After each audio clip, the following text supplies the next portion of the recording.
Make a wish come true with the TM Pick and Pay Christmas Wish. Visit our Facebook page for more details. This time check is brought to you by TM Pick and Pay.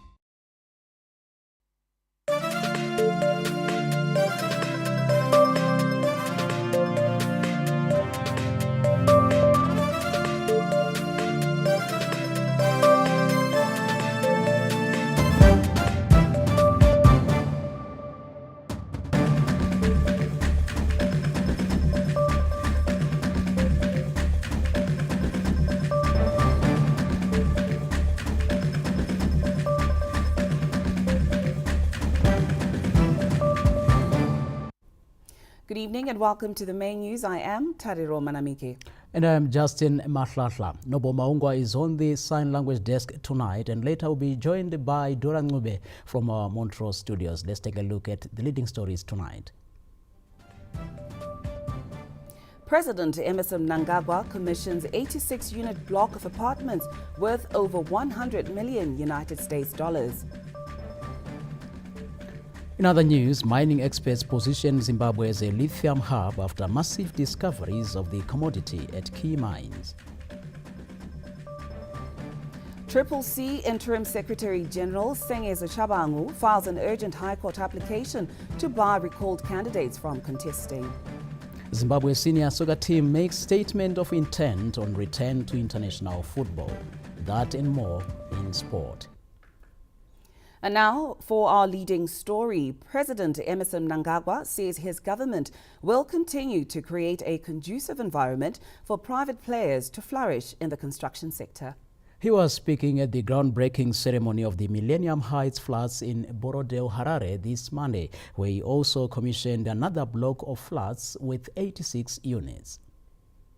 Zimbabwe has registered a boom in the construction sector, with companies seeking to bridge the housing backlog while also considering the changing global trends. This Monday, President Emmerson Mnangagwa paved way for the construction of a block of flats in Borodale, Harare, at a groundbreaking ceremony of the Millennium Heights block of flats, where he noted the vibrance in the construction sector. A vibrant construction sector is the mark of a growing and thriving economy due to its multiplier effect. My government will continue to facilitate the participation of private sector players in the provision of decent housing and workspaces.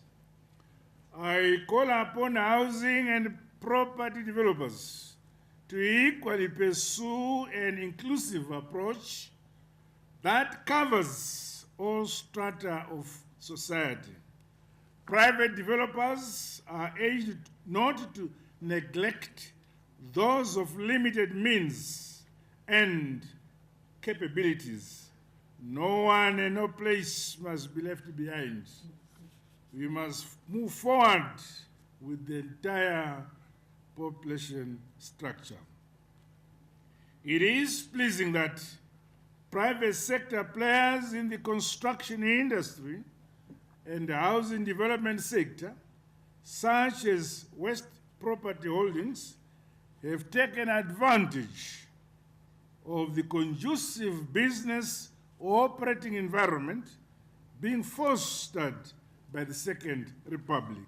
President Mnangagwa urged stakeholders to collaborate in the development of cities for environmentally sustainable settlements.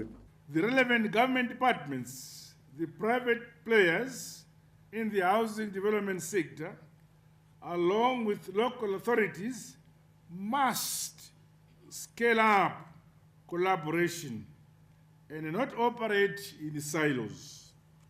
Collectively, you all have a duty to ensure the holistic and complementary development of our cities without compromising on service delivery. In line with our national cleanup and beautification program and my government's quest to maintain biodiversity in our cities, I challenge stakeholders in the sector to deliberately support the establishment of protected areas, green spaces and corridors.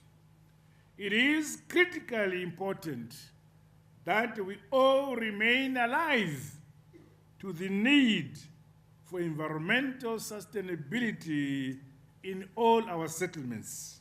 Adherence to green building practices for people to live in harmony with nature was also impressed upon housing developers. As we build the Zimbabwe we all want, let us remain cognizant that our land is finite and we must use it prudently, conscious that our population will expand while our land area remains constant. At least 1,000 apartments will be constructed at Millennium Heights in line with the country's national human settlements policy of densification. Bruce Chawanda, ZBC News, Harare.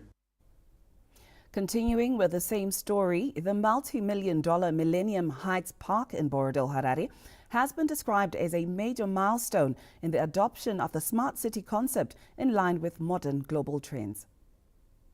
The groundbreaking of the 86-unit block of apartments that has been named the ED block comes at a cost of around 100 million United States dollars as part of 1,000 apartments under construction. West Properties Chief Executive Officer Mr. Kenny Sharp said the plan is to have accommodation that accentuates sustainability and modernity in line with global standards. So with the first 3 blocks that we finished construction, it's just under 200 units that have been completed. And now we're adding to that over 80 units in Block 4. So we could say we're getting close to 300 units by the end of Block 4, which will be completed in just over a year's time. We have been doing 1 building per year, and we hope to increase that to almost 2 buildings a year. There'll be a total of about 9 buildings in this development. There'll be 9 buildings in this development with 1,000 units under construction. We are trying to bring a new modern way of lifestyle. So in our developments, we say that we've captured the Dubai, bringing the Dubai to Zimbabwe. By that we mean that a smart city has a mixed-use approach to development. Government expressed commitment towards establishing an environment for growth of the construction sector. Designers must develop houses that live in harmony with the environment. Protect the trees, protect grass, protect water, protect everything that's there, including the human ecology. Vice President Comrade Kembo Mwadi spoke on the need for more players to adopt the smart city concept. The country is making tremendous progress in addressing the housing needs of our nation. This unwavering dedication to improving the living conditions and quality of life for all of us is inspiring. Ladies and gentlemen, we are all aware that His Excellency the President has championed policies that foster urban renewal through modernization and densification to ensure productive agricultural and land is spared from expansion of settlements. Additional features for the community include sporting facilities, reticulated gas, bore water, and green energy in the form of solar. The project is part of the many that have been initiated under the Second Republic with the target to reach 1 million housing units by 2025. Wellington Makonese, ZBC News, Harare. Russian top envoy to Zimbabwe, Ambassador Nikolai Kraslenikov, has paid a courtesy call on President Mnangagwa at State House, with discussions focusing on deepening relations in various sectors, including health. Our diplomatic correspondent, Josephine Mugio, gives us more. Emerging from the closed-door meeting this Monday, Ambassador Kraslenikov said Zimbabwe and Russia continue to expand relations based on mutual friendship and trust built over the years. His Excellency the President of the Republic of Zimbabwe, Comrade Dr. Idi Mnangagwa, gave me the excellent opportunity as the Russian ambassador to confirm the commitment of my country to enhancing fruitful cooperation with Zimbabwe in various spheres and sectors in the bilateral and multilateral dimensions. And this cooperation is based on the deep-rooted relations of friendship, mutual trust, and mutual respect between our brotherly nations. This cooperation has received very significant impact at the recent meeting between President Putin and President Mnangagwa.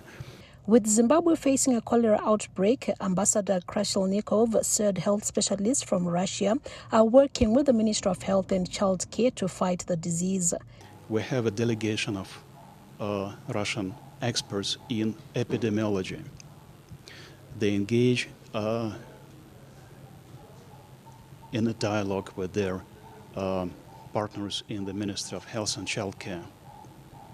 And they've already visited a number of laboratories in Harare, and we hope that their collaboration will contribute to fighting and to preventing cholera and other infectious diseases. The ambassador also revealed that work is in progress for a Russian news agency to set up base in Harare. Josephine Mugiwa, ZBC News, Harare. The government is preparing the mining sector to focus on minerals such as lithium, nickel and uranium ahead of an expected jump in global demand prices. Owen Mandova gives us more.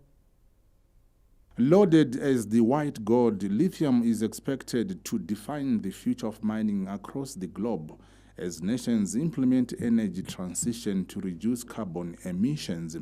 Mining experts are already positioning Zimbabwe as a lithium hub after massive discoveries of the commodity at key mines, including prospective resources, Bikita Minerals, Sabistar, and the latest exploration at Sandawana mine in Berengwa. The Ministry of Mines and Mining Development has implored players in the industry to maximize on the anticipated growth in demand for lithium, nickel and uranium, among other minerals. As we move forward, we are not ignorant of what is happening in the world. And Zimbabwe is not going to be an island. That is, we're not going to be isolated from the influence of the world over.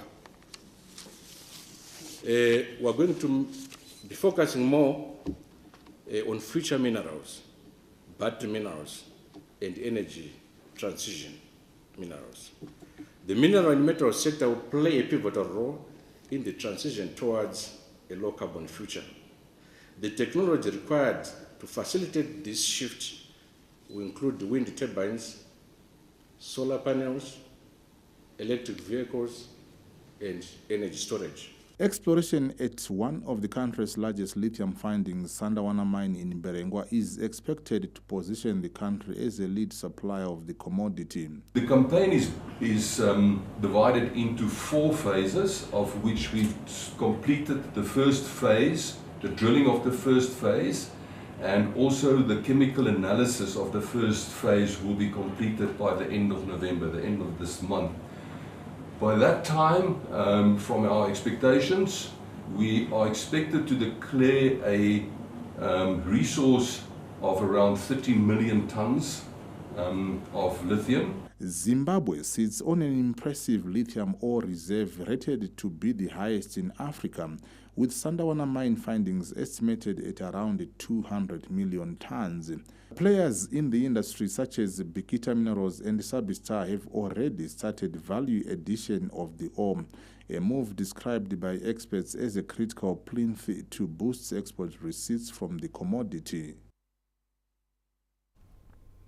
Vice President Kembo Mohadi says Zimbabwe is on a growth trajectory despite the illegal sanctions imposed by the West, adding the country is open to exchange of ideas with progressive nations. He was speaking at the UNICEF World Children's Day commemorations in Namibia this Sunday. Our chief correspondent, Ruben Barwe, gives us more. Over the past 2 years, youths of the 4 sister republics met at Kasane, Botswana, and Kazungula in Zambia to celebrate the UNICEF World Children's Day. Here they celebrated the accomplishment made by the youths of the region, the challenges they face, and how the 4 countries can rope in the youth dividend for development. Vice President Comrade Kembo Dugish Mohadi, accompanied by the Foreign Affairs and International Trade Minister Frederick Shaw, touched down at Walvis Bay International Airport on the Atlantic coast to join other leaders of the 3 sisterly republics of Namibia, Zambia, and Botswana.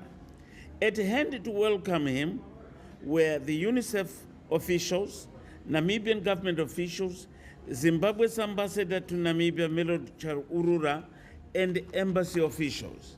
The four heads of state agreed at Kasane, Botswana, to meet yearly under what they call the Heads of State Network, looking at what best can be done to the youths of the region. Host President Dr. Hage Geingob of Namibia officially opening the network in Walvis Bay. He will meet the leaders of the region to strategize, coordinate, and give necessary support to the youths of the region. In Walvis Bay also is the Minister of Youth Empowerment, Development and Vocational Training, Comrade Tinoma Chakaire, Deputy Minister of Public Service and Social Welfare, Comrade Mesedina, and the youths drawn from the Junior Parliament of Zimbabwe, who are also here. I would like to thank the head of state and commander-in-chief of the Zimbabwe Defense Forces, our president, Comrade Idi Mnangagwa, for coming up with a very good initiative, for having this arrangement with other three heads of states, whereby we can have time with our youngsters, these children. As you can see, all of them from all the four countries are here, and they're so excited to do their presentations. They are expected to raise the Zimbabwean flag high.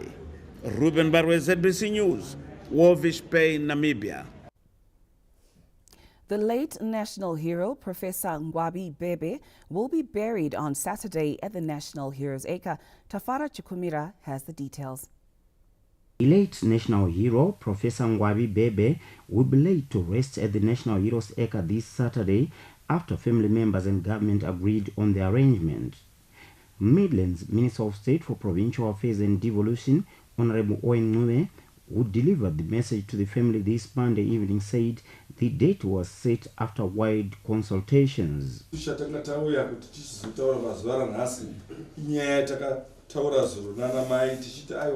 Takunoudza president kuti pane vamwe vana vasati vasvika, saka zuva rechitatu haridi harichaiti, ende musi weFriday futi kunenge kune graduation.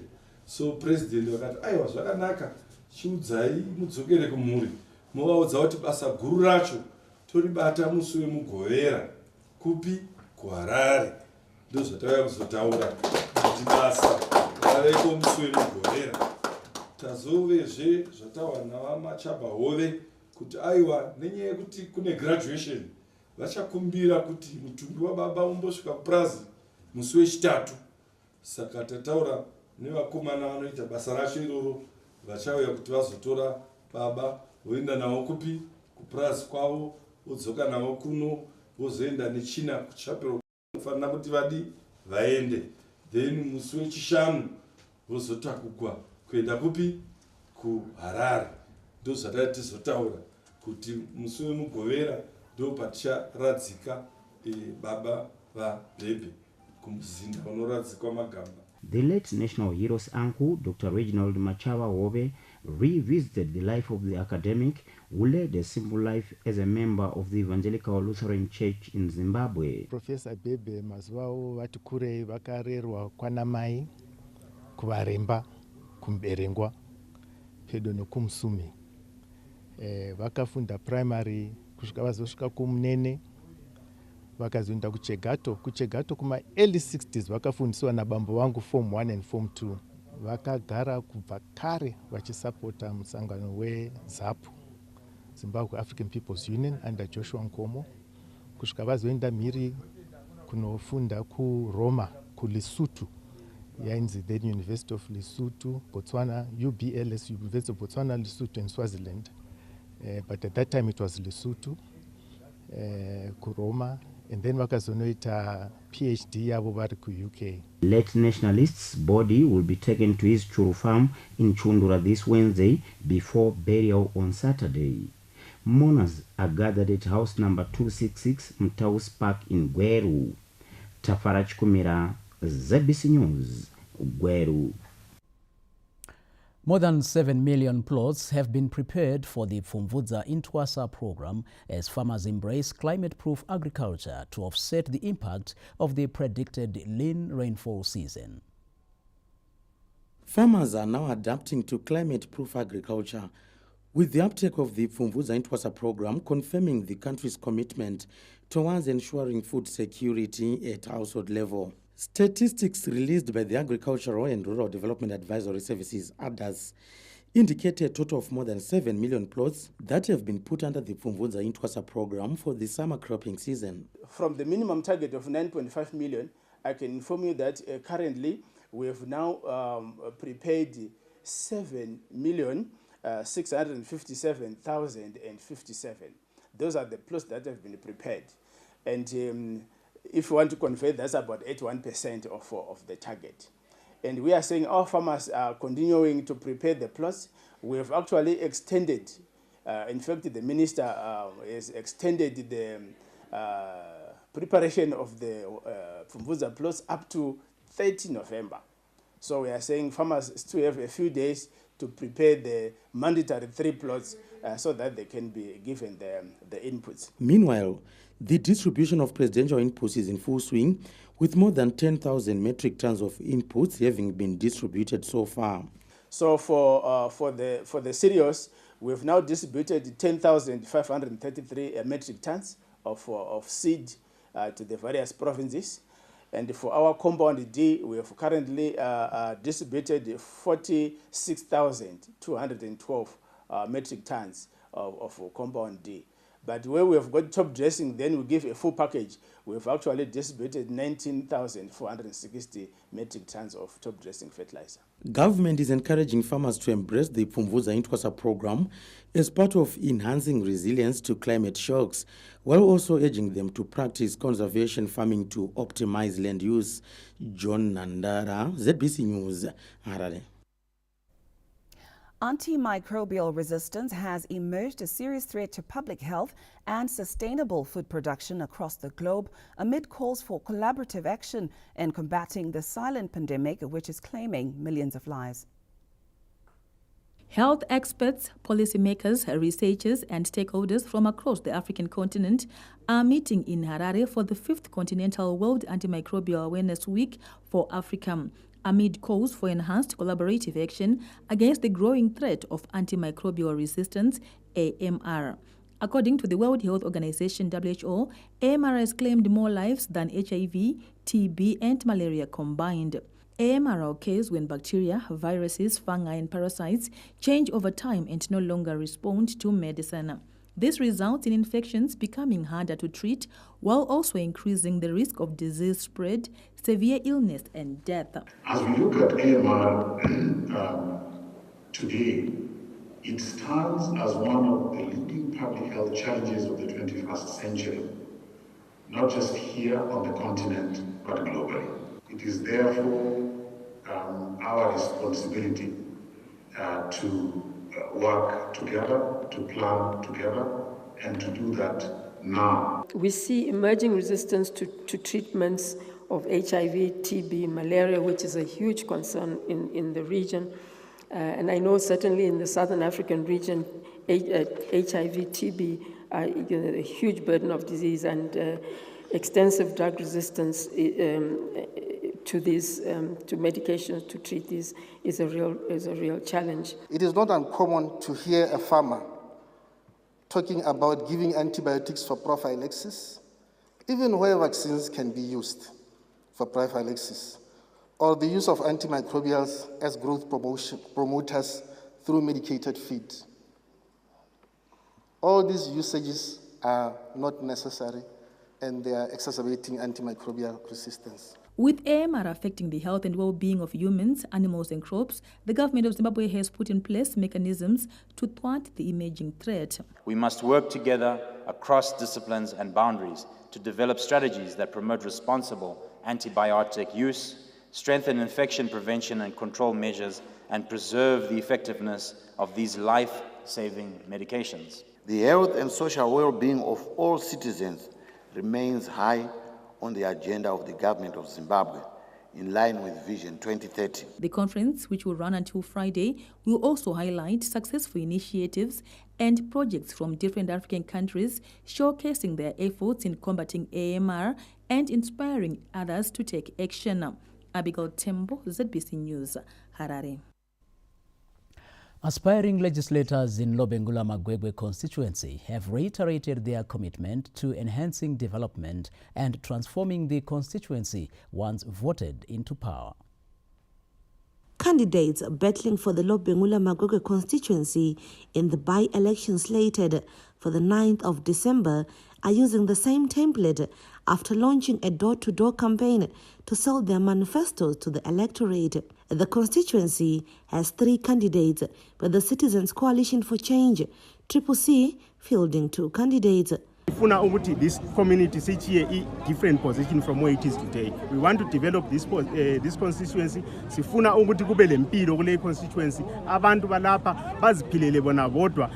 Community-based industries yiyo esikhangelele kakhulu. Akula lapha esizavulela khona khathesi i-industry yethu ukuthi uyanele izosebenza not in the near future. The vision is to make sure that we have got a transformed constituency, we've got a well-serviced constituency, we've got a well-represented constituency, and we've got all the issues that are affecting the constituency and the region in broad being addressed. ZANU-PF candidate Comrade Menziwa Dube has promised to develop the constituency, riding on his party ethos of leaving no one and no place behind. The welfare of the elderly and the widows must be addressed.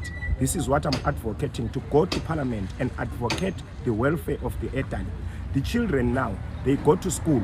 We have got issues of no water.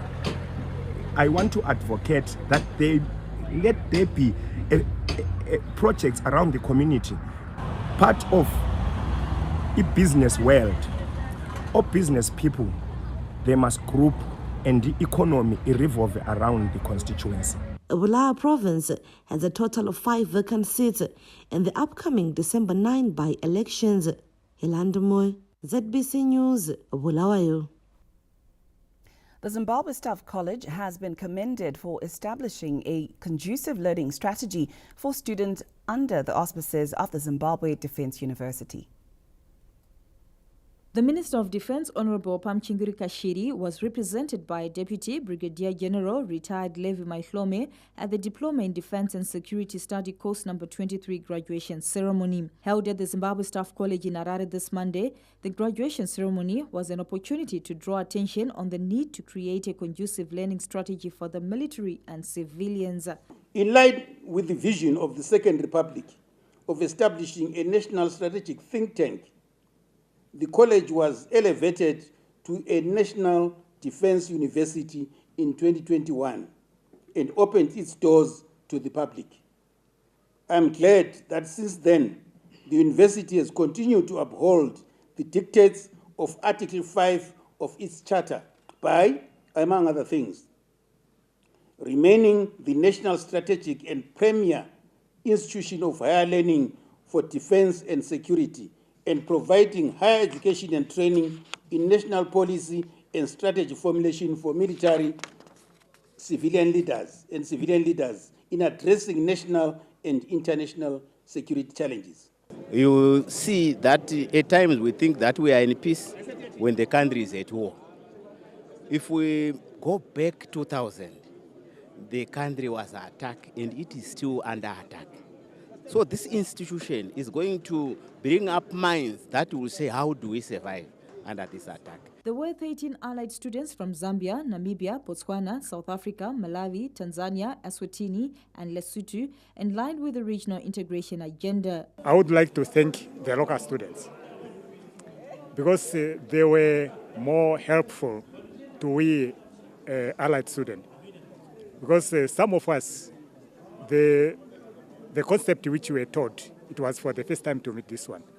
And also from the allied student also, they have a different background of either from academic perspective and also from military. Major Smart Archibald Mutorera scooped the best student prize. I'm excited for being the best student, but it wasn't my sole effort. It was a concerted effort from everyone. The graduation is the first under the Zimbabwe Staff College's affiliation with the ZNDU. Well, for more news, do log into our website. That's at www.zbcnews.co.zw, and also on our X platform. Join us and interact with us there. We are at ZBC News Online, as well as on our Facebook page at ZBC News Online, and on our WhatsApp channel at ZBC News Online. Remember to visit and subscribe to our YouTube channel at ZBC News Online. Still to come. Citizens Coalition for Change Interim Secretary General Sengeza Chavangu files an urgent High Court application to bar recalled candidates from contesting. And in sport, Zimbabwe makes statement of intent on their return to international football. We'll take a break and we'll be right back. Stay tuned with us.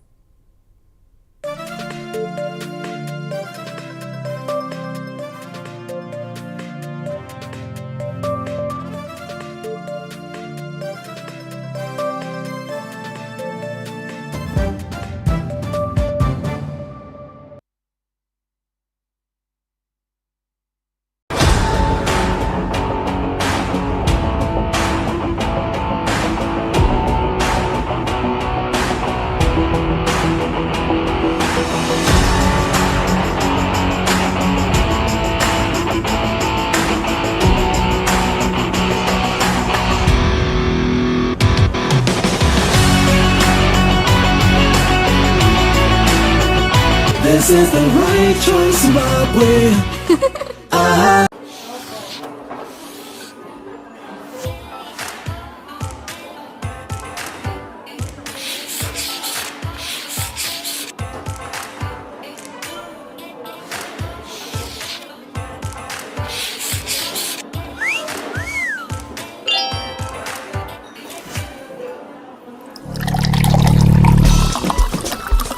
This is the right choice, Zimbabwe.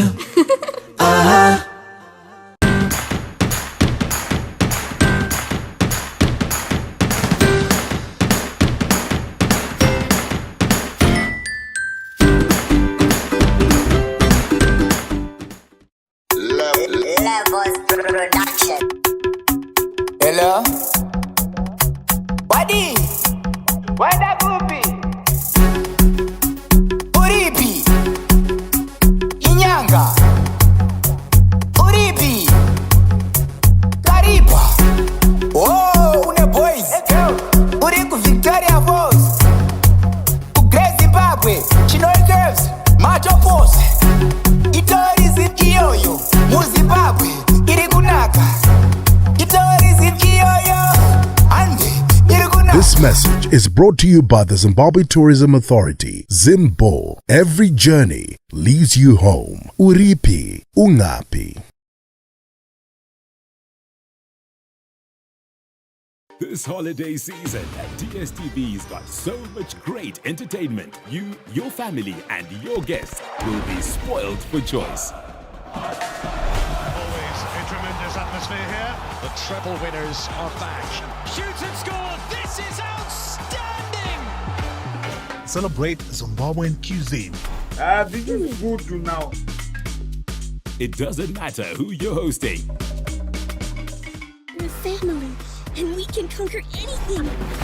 We've got unbeatable shows for the whole neighborhood to choose from. They just got better. We're more than prepared for any assault. We're actually great. We're really great.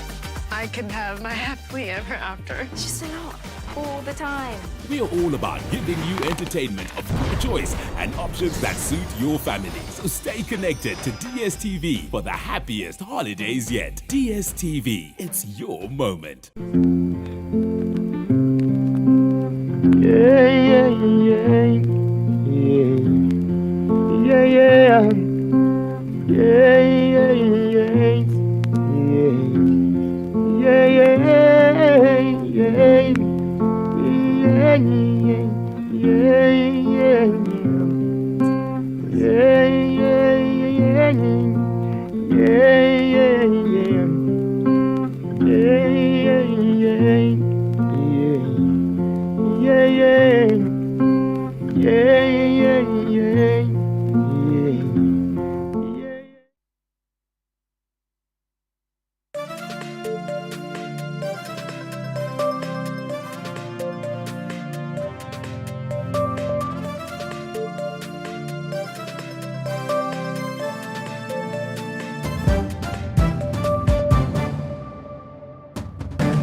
Welcome back. Citizens Coalition for Change Interim Secretary General Sengezo Shabangu has filed an urgent High Court application seeking the court to bar recalled CCC representatives from contesting the December 9 by-elections. Our reporter gives us more.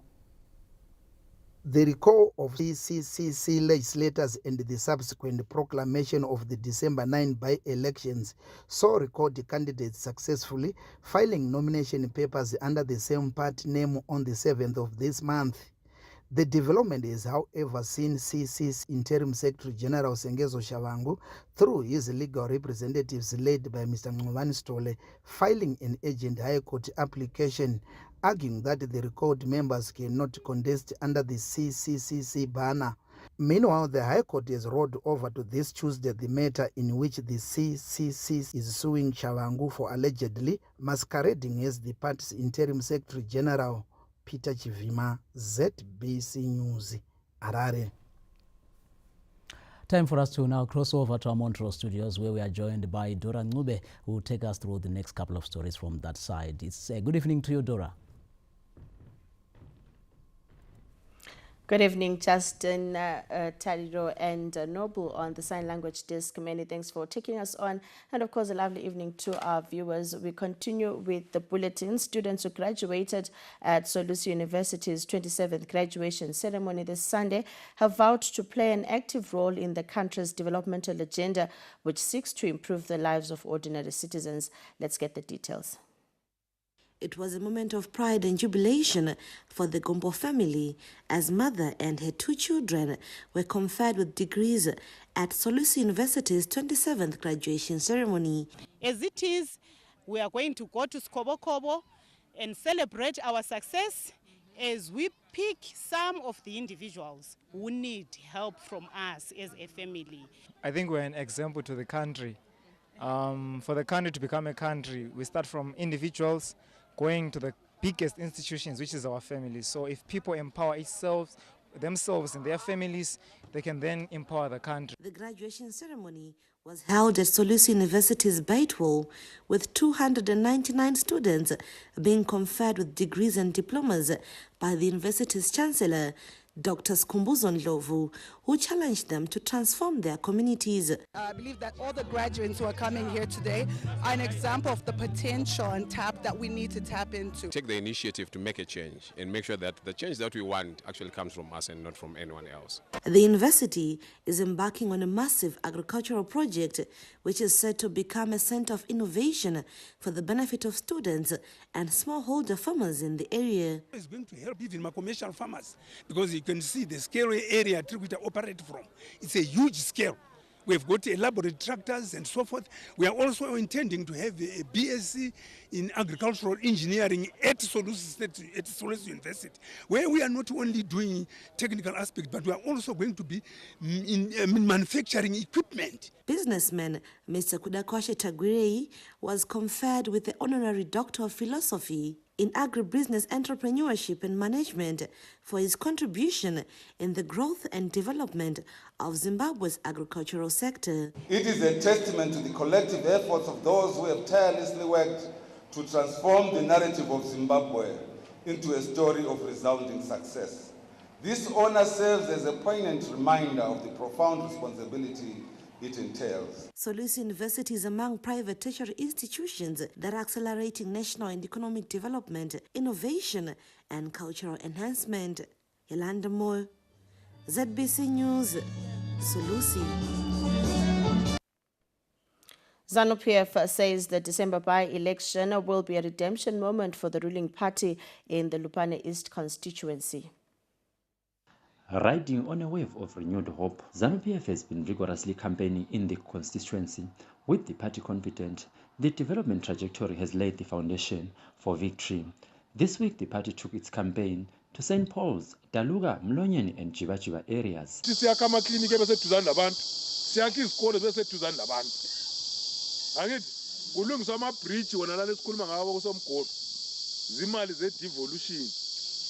But imali leziyana zicoordinateki lo MP ongaso weZANU-PF ngoba uMP labe nimkhethile nalizama ukumvotela lina ongasakwanisanga kumbe okhona bamxotsha kakaze ngene le ofisini yami phoye kapresident uzayibona ukuvotela kuleli khetho kutho ukuthi ukuphumelela kwabantu eZimbabwe jikelele kakhulu emathebeleni north ngoba intuthuko yabisizile ebantwini ukudubeka sokuphelile abantu ababusayo bayaletha izinto ebantwini ukuthuthuka kwezigaba ukulungiswa kwemigwaqo izibhedlela lokunika abantu amanzi konke lezifuyo zabo. The Lubane East seat fell vacant after the legislator for the area, Bright Vanyamoyo, was recalled by the Citizens Coalition for Change. Mhlomo Lingcube, ZBC News, Lubane. The country is set to hold its maiden economic census in 2025 to provide valuable insights into the country's economic activities. Grace Sibande reports. The country is set to embark on its maiden economic census, which will take place in 2025 and will subsequently be conducted in 5-year intervals to track economic dynamics for growth purposes. Speaking on behalf of the Zimbabwe National Statistics Agency, ZimStat, Acting Director General Mrs. Machiwone Sapiri said the census will take place in 3 stages from 2024 to 2027. With our first stage focusing on our smaller businesses. And this is going to run for a whole year, beginning January 2025 and ending in December 2025. Then come 2026, April, we embark on collection of data for the bigger, medium and larger establishments. By then we anticipate also their financial statements, their records will have been in place. The Minister of Finance and Economic Development, Professor Mthuli Ncube, reiterated that the economic census will provide valuable insights into the geographical spread of business establishments and economic activities across the country. In keeping with the devolution agenda, the 2025 economic census will provide valuable insights into the geographical spread of both the business establishments and economic activities across the country. The information that is gathered will be key to the development of a comprehensive statistical business register for use as a sampling frame for subsequent economic surveys. An economic census is similar to a population census, with the difference being biased towards business activities. Grace Sibanda, ZBC News, Bulawayo. And that's all from myself, Dora Ncube, and the Montrose News team. We take you back to the team at Pocket Cell for more news. Many thanks to you, Dora, and our team there. Thank you so very much. And now as we move on, empowering of women for meaningful development took center stage at the Non-Aligned Movement Conference in Baku, Azerbaijan. The Zimbabwe delegation to the conference is led by the Minister of Women Affairs, Community, Small and Medium Enterprise Development, Senator Monica Muchangwa. More than 60 delegates, including representatives of member countries of the Non-Aligned Movement and states with observer status under the organization, are attending in the event. Briefing the media after a presentation, Senator Mchangwa noted the significance of empowering women for meaningful development to take place in any country. We are funding women to empower themselves. We are making sure that we train them digital skills. We all know that all businesses are now being done online. So the issue of digital skills are very critical for our women to continue doing their business. We also make sure that we help our women with market linkages. We produce a lot. We have women in Zimbabwe who are great farmers because we are known for agriculture. We have women in Zimbabwe who are great miners. The conference will also discuss the relevance of women's roles in sustainable development, economic growth, peace, security, and other sectors, as well as the promotion of women's rights and empowerment within the non-aligned movement. Memory Chamisa, ZBC News. As we continue again, government has revealed plans to construct more schools through private-public partnerships in the wake of revelations that there is a deficit of over 2,000 primary and secondary schools in the country. The inaugural National Education Conference Expo held in Harare this Monday brought together players in the education and financial sectors to forge strategic partnerships.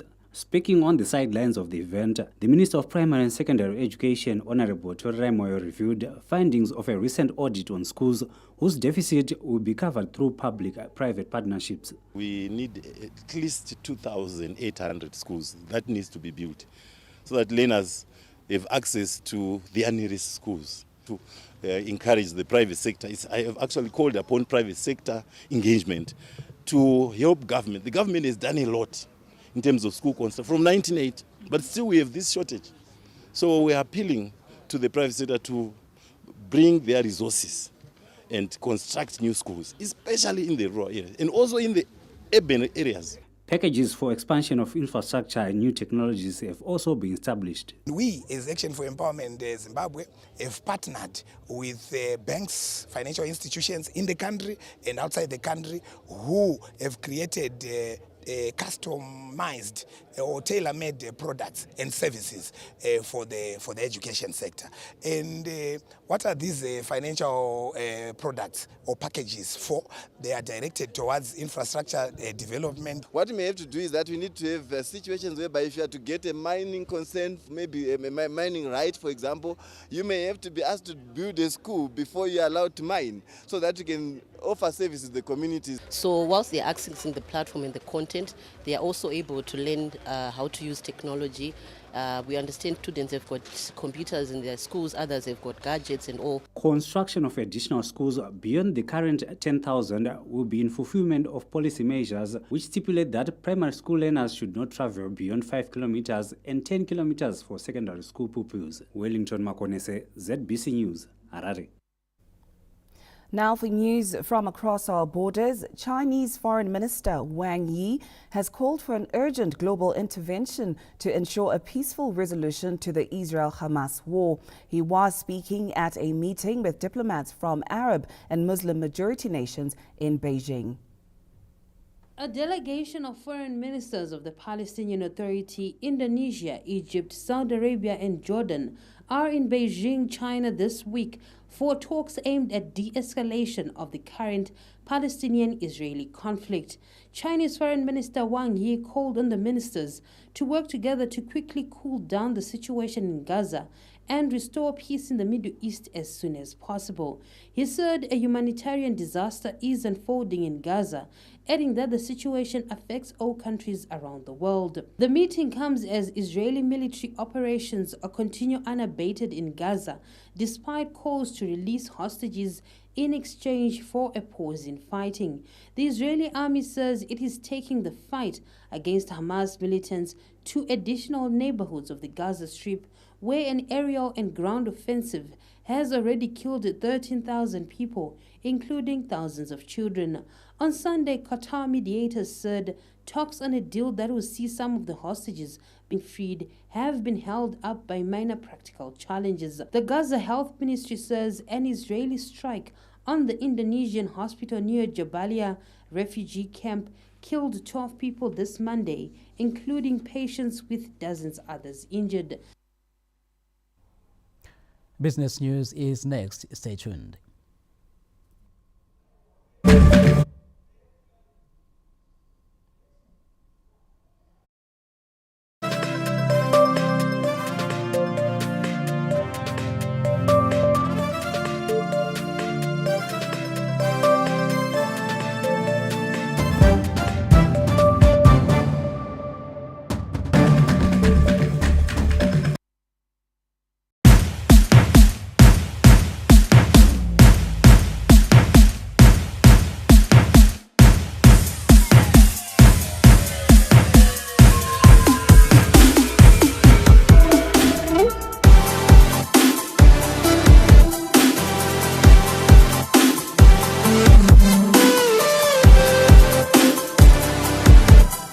This is the right choice, Zimbabwe.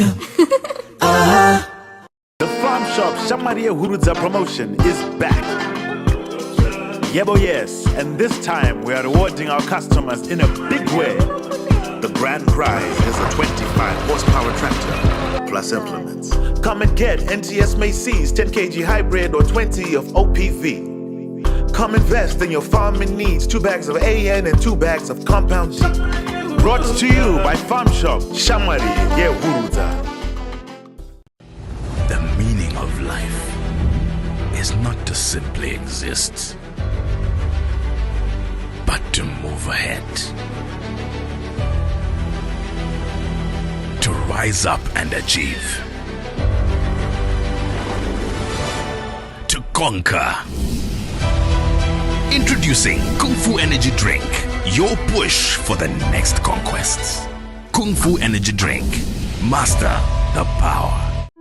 The Southern Africa Agribusiness and Trade and Investment Summit, SARTIS 2023, will take place from November 2022 to 24 at the Cresta Lodge in Harare. This event is a perfect platform to explore agribusiness opportunities and network with key players in the region and local agricultural industry. SARTIS will bring together all 16 member states of SADC and is proudly brought to you by Zunda Group in partnership with the government of Zimbabwe, ZIDA, ZBC, and the Zimbabwe Farmers Union with support from AFCFTA, AFDB, and the UN. You can register today on all Zunda Group social media platforms. Visit www.zundagroup.africa or get in touch with Mucha at +263 712 765 275. SARTIS 2023, unlocking the potential of intra-Africa trade and investment in agriculture.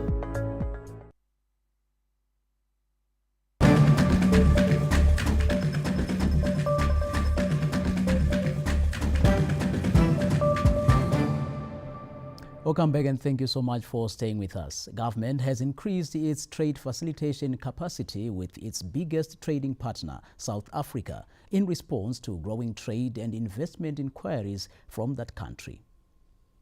Amid an influx of trade and investment inquiries by South African investors and Zimbabweans based in that country, Zimbabwe's consulate in Johannesburg has beefed up its office in order to boost its trade liaison and facilitation capacity. Consul General Mr. Eria Piri made the revelations on the sidelines of the 8th edition of the Zimbabwe Achievers Awards held in Johannesburg, South Africa, to honor nationals who are raising the country's flag high in different business spheres. The government of Zimbabwe deployed 2 experts to South Africa. One trade and investment expert who is going to facilitate the trade and investment between Zimbabwe and South Africa. And we also have an attaché who has been seconded by the Zimbabwe Tourism Attaché. Several winners went away with accolades, including former ZBC Business News anchor Teach Mawoni, and said they have embraced the government's open for business mantra to grow Zimbabwe's economy. We recently started also exporting talent from Africa to Europe. We've taken footballers to Sevilla, to Turkey, Adana. We've taken footballers to Netherlands. So we want to empower households. And by doing that, we can empower a footballer. They'll be able to empower households. We feel like there's a lot of growth that can happen in Zimbabwe.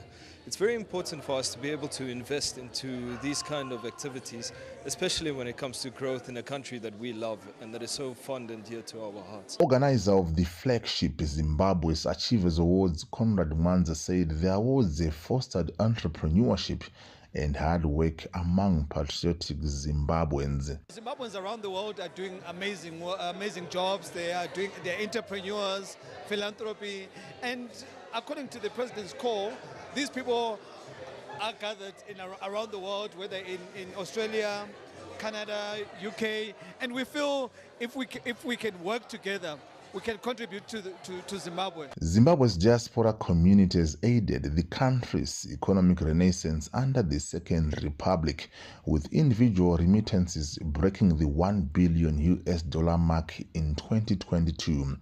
Owen Mandova, ZBC News, Johannesburg.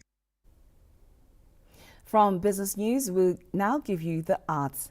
South Africa-based Zimbabwean musician Themba Ndlovu, who is popular for his yesteryear hit song, Meet Me in Zimbabwe, is still going strong. Our reporter Owen Mandova caught up with the singer in South Africa over the weekend, where he revealed that the hit song is part of his love story with his late Zulu wife. Meet me in Zimbabwe. Meet me in Zimbabwe. The song Meet Me in Zimbabwe, which was a popular and melodious hit on several radio stations and television, was recorded in 1983 by Gweru-born globetrotting artist Themba Ndlovu. Retracing the origin of the hit song, the veteran musician said it was the idea of his late Zulu wife whom he met in South Africa and was part of the musical trio The Children of Nandi. Ndlovu was recognized at the Zimbabwe Achievers Awards held in Johannesburg at the weekend, where he revealed the song traces its origins from his late wife's admiration of Zimbabwe. It was in 1983 when we started the group called Children of Nandi with two artists, both from KZN, but we met in Germany. And it was Samora Hlachwayo and Jabu Zigalala, who later became my girlfriend. And now, as we were courting, or when we just started, she phones me and sings, "Meet me in Zimbabwe, meet me in Zimbabwe, meet me in Zimbabwe, meet me in Zimbabwe. So hlangane Zimbabwe," as a Zulu lady. So hlangane Zimbabwe. See, then, okay, can you work on this?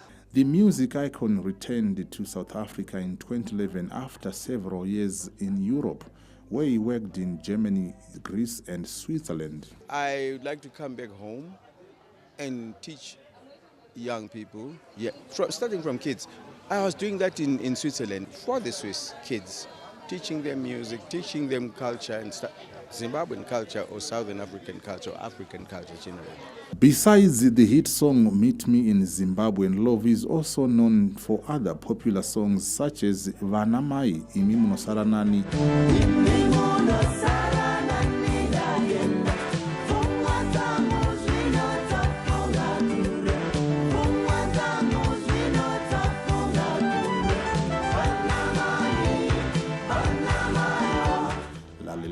Release Mandela and Radio Africa, among others.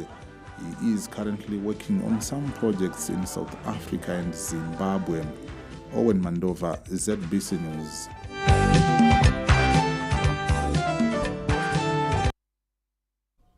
And Meet Me in Zimbabwe is probably the song of the moment, as we are inviting everyone out there, come to Zimbabwe and enjoy Zimbabwe this festive season.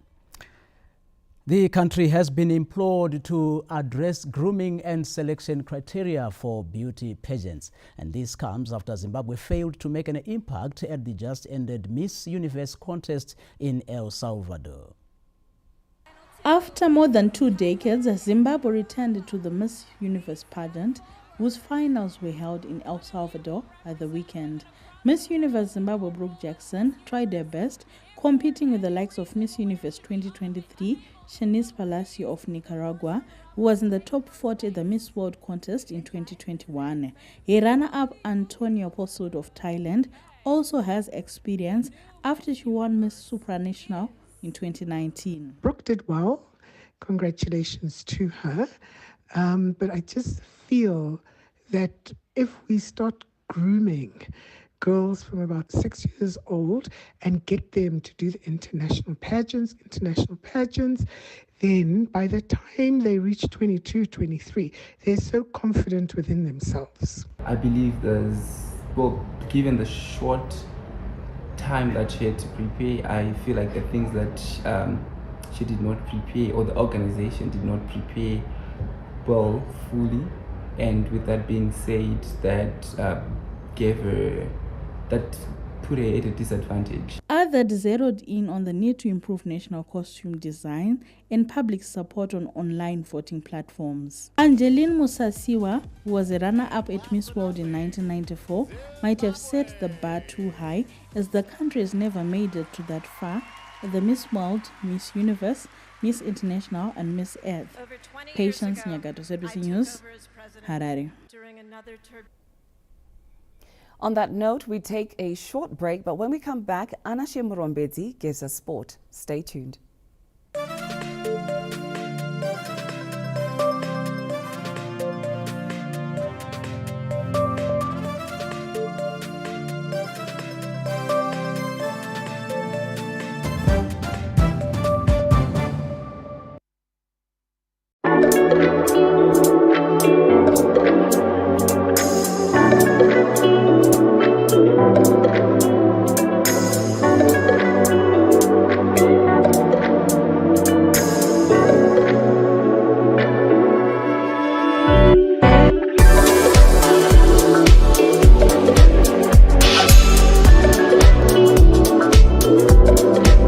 This is the right choice, Zimbabwe.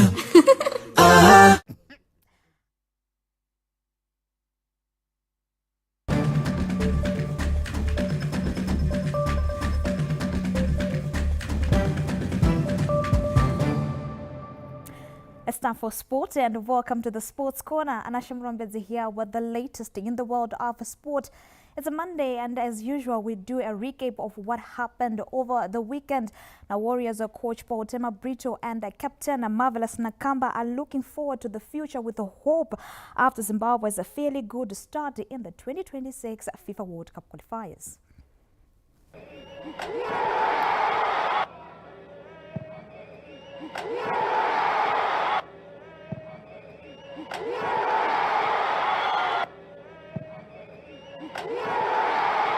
It was a goal worth of winning any match, and it will not be a surprise if it makes it for the FIFA Pushkas Award, which recognizes the best goals scored across the globe. The goal epitomized a new era under coach Baltimore Brito, who has been given a task to lead the Warriors on their return to international football after an 18-month suspension by FIFA. Never mind the fact that the Warriors have 2 points from 2 matches. It was an impressive performance against Nigeria that has given the nation hope that Brito has something to build on. Just like in their first competitive match under Brito against Rwanda last week, the game against African giants Nigeria was a reflection of everything good that has happened so far, with the Warriors solid in defense and coming up with some neat build-up play. While they clearly lack the cutting edge up front, there are several positives from the 2 matches, with head coach Baltimore Brito giving credit to his players for a positive attitude. The atmosphere between us in this camping, between players, technical staff, where we respect one each other very well, and there was not a hide message behind, where we face the things. This was beautiful one. So we need to grow as a team, not only inside the field, even outside, and of course inside the field we are competing against one team that they have some years of playing together, of creating dynamics together. So we are still in the process. Captain Marvelous Nakamba believes that the team should be kept together. We just have to stick together as players to encourage each other with the support that we are having from the fans, from everyone from Zimbabwe here. We just like to say thank you very much. We'll keep on going. Walter Msona, who scored his first international goal for the Warriors against Nigeria, believes that they should have more friendly matches to gel as a team. We need to spend more time together for the combinations, and it was not bad for the Warriors are on 2 points in Group C, led by South Africa, who have 3 points. The next World Cup qualifier will be in June next year. Lawrence Tuseda, ZBC News, Harare. He brought down. With that spectacular goal from Walter Msona, maybe we just give hopes that it runs in the blood, as we'll be checking back when the smile assassin Knowledge Msona would also give in at that spectacular deliverance. And now checking on back home, former Premier Soccer League sides Tel 1 and Tenex have bounced back to the top flight league after successfully being crowned champions in the Central and Eastern Region Division 1 leagues. Now Tel 1 and Tenex join Arano Movers, who were promoted from the Southern region, while the fourth team will be determined on the last day of the season in the Northern region this weekend. Tel 1 and Tenax join Arano Movers, who are promoted from the Southern region, while the fourth team will be determined on the last day of the season in the Northern region this weekend. After just one season in the lower league, Prison and Correctional Services side Tenax have bounced back to the PSL after winning the Zifa Eastern region on a dramatic final day. Tenex went into the last day of the season in third position, but they managed to sneak past Bikita Minerals and FC Wango Mazodze to claim the sole ticket to the PSL. Tenax thumped JM Busha 6-1, while Bikita Minerals and Wango Mazodze were held in their respective matches. Tenax were relegated from the Premier Soccer League last year, together with fellow Prisons and Correctional Service outfit Wawa. Meanwhile, it was all smiles for another former PSL side, Tel 1, who are back with the big boys after winning the Central Region Division 1 League.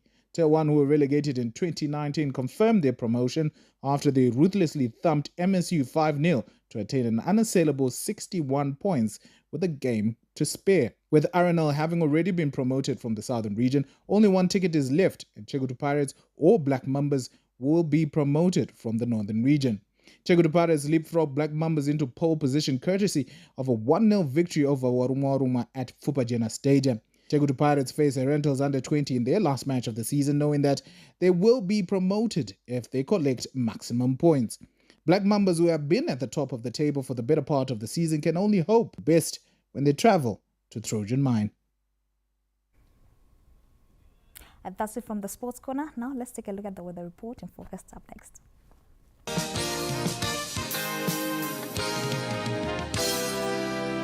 Hello Zimbabwe and welcome to tonight's weather report and forecast. Hope I find you well. We had a bit of moisture that was drifting in from Botswana into the interior of the country, giving us isolated thunder showers in areas such as Matabeleland provinces, Bulawayo Metropolitan, as well as areas along the main watershed, including Harare Metropolitan, where it was cloudy by this afternoon.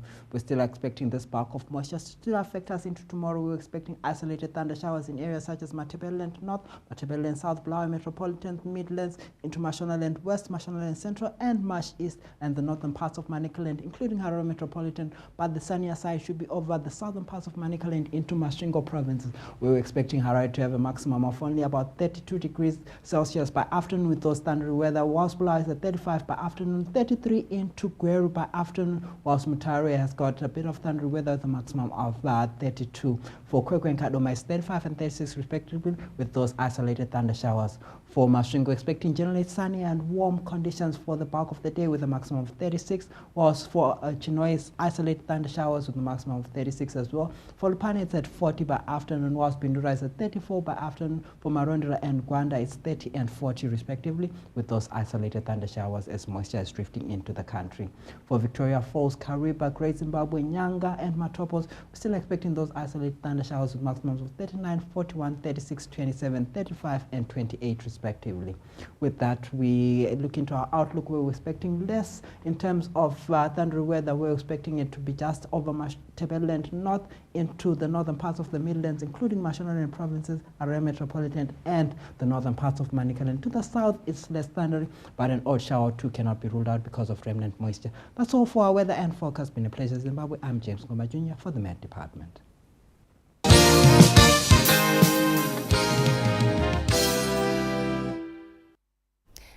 And that concludes this news bulletin for tonight. From all of us to you, have a pleasant evening. See you tomorrow.